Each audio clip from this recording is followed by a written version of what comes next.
Attention, prêt? Action!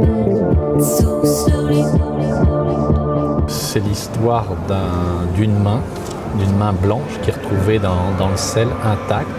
Cette main a 90 ans. Et en fait, au moment où on la trouve, il y a des disparitions contemporaines de gens qui viennent de disparaître dans la région. Et on s'aperçoit qu'il y a un lien entre les gens qui disparaissent et cette main. On commence une enquête. Et pour pouvoir dater cette main, le flic local que je joue, qui dépend de Saint-Nazaire, fait appel à une anthropologue de Paris, que joue Ingrid. Je vais donc rencontrer le capitaine responsable de cette enquête, pour qui je vais avoir un coup de foudre absolument immédiat. Et voilà, en fait, il va y avoir l'enquête sur ces mains retrouvées, avec en plus des disparitions de femmes.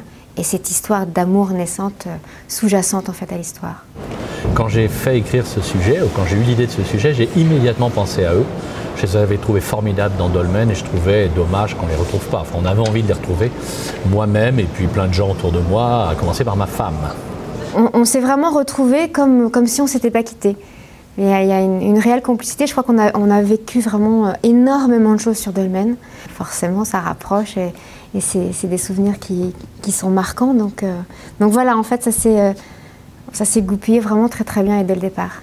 Quand ils se sont retrouvés, il y a eu chez eux une espèce de confiance, de confort, de bonheur qui a rendu les choses extrêmement faciles au contraire. Et en même temps, ils étaient très en demande de qu'est-ce que je voulais d'eux, c'est-à-dire que c'était pas du tout en train de dire on refait Dolmen, ça n'a rien à voir. Il y a une alchimie qui se passe qui fait qu'effectivement, le couple de fiction, dans les deux expériences qu'on a eues, fonctionne bien et fonctionne de façon simple, évidente, sans chichi, donc c'est agréable. Et d'un seul coup, on fait la première scène et dit, franchement, c'est génial parce qu'on a l'impression qu'on est déjà à une semaine de tournage, les choses roulent automatiquement.